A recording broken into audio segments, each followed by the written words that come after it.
नमस्कार दोस्तों। तो आज हम आपको सुनाएंगे सोमवती अमावस्या की पौराणिक कथा। सोमवती अमावस्या की पौराणिक एवं प्रचलित कथा के अनुसार एक गरीब ब्राह्मण परिवार था। उस परिवार में पति पत्नी के अलावा एक पुत्री भी थी। वह पुत्री धीरे धीरे बड़ी होने लगी। उस पुत्री में समय और बढ़ती उम्र के साथ सभी स्त्री गुणों का विकास हो गया। वह लड़की सुंदर, संस्कारवान एवं गुणवान थी, किंतु गरीब होने के कारण उसका विवाह नहीं हो पा रहा था। एक दिन उस ब्राह्मण के घर एक साधु महाराज पधारे।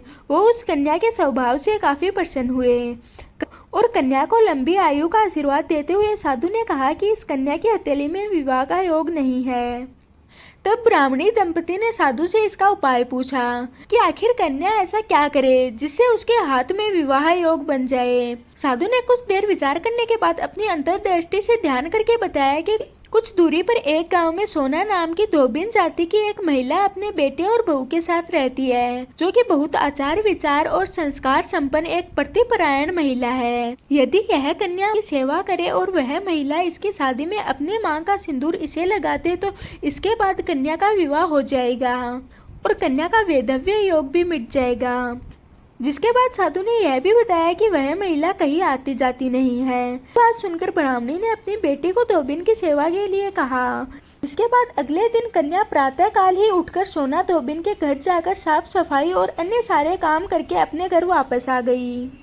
और इसी तरह से वो कन्या सारा काम रोज करके जाती, लेकिन कभी भी उसने धोबिन को बताया नहीं कि मैं ये सारा काम कर कर जाती हूँ। एक दिन सोना धोबिन अपनी बहू से पूछती है कि तुम तो सुबह ही उठकर सारे काम कर लेती हो और मुझे तो पता भी नहीं चलता। तब बहू ने कहा, माँ जी, मैंने तो सोचा कि आप सुबह उठकर सारे काम खुद ही कर लेती हैं, मैं तो देर से उठती हूँ। के बाद दोनों सास बहू निगरानी करने लगी कि आखिर कौन है जो कि सुबह सुबह हमारे घर का सारा काम करके चला जाता है। कई दिनों बाद धोबिन ने देखा कि एक कन्या मुँह अंधेरे घर में आती है और सारे काम करके वापस चली जाती है। जिसके बाद जब वह जाने लगी तो सोना धोबिन उसके पैरों में गिर पड़ी और पूछने लगी कि आप कौन है और इस तरह छुपकर मेरे घर की चाकरी क्यों करती हैं। तब कन्या ने साधु द्वारा की गई सारी बात उसे बता दी।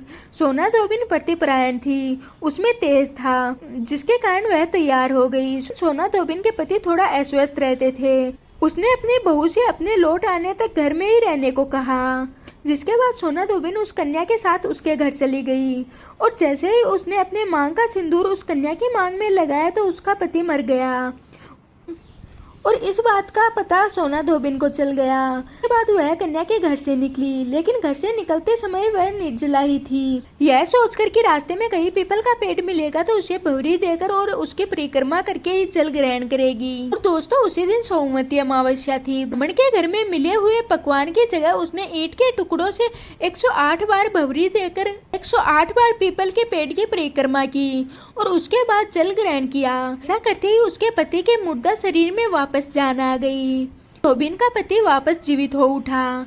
इसलिए सोमवती अमावस्या के दिन से शुरू करके जो व्यक्ति हर अमावस्या के दिन भवरी देता है, उसी के सुख और सौभाग्य में वृद्धि होती है और पीपल के पेड़ में सभी देवताओं का वास होता है। अतः जो व्यक्ति हर अमावस्या को यह न कर सके, वो सोमवार को पड़ने वाली अमावस्या के दिन 108 वस्तुओं की भवरी देकर सोना धोबिन और गौरी गणेश की पूजा कर सकता है। ऐसी प्रचलित परंपरा है कि पहली सोमवती अमावस्या के दिन दान, पान, हल्दी, सिंदूर और सुपारी की भवरी दी जाती है। उसके बाद सोमवती अमावस्या को अपने सामर्थ्य के हिसाब से फल, मिठाई, सुहाग सामग्री, खाने की सामग्री इत्यादि की भवरी दी जाती है और फिर भवरी पर चढ़ाया गया सामान किसी ब्राह्मण, ननद या भांजे को दिया जाता है। आज की हमारी वीडियो यहीं तक की थी। मैं आशा करती हूँ कि आज की हमारी कहानी आपको पसंद आई होगी। अब हम मिलते हैं किसी और वीडियो के साथ।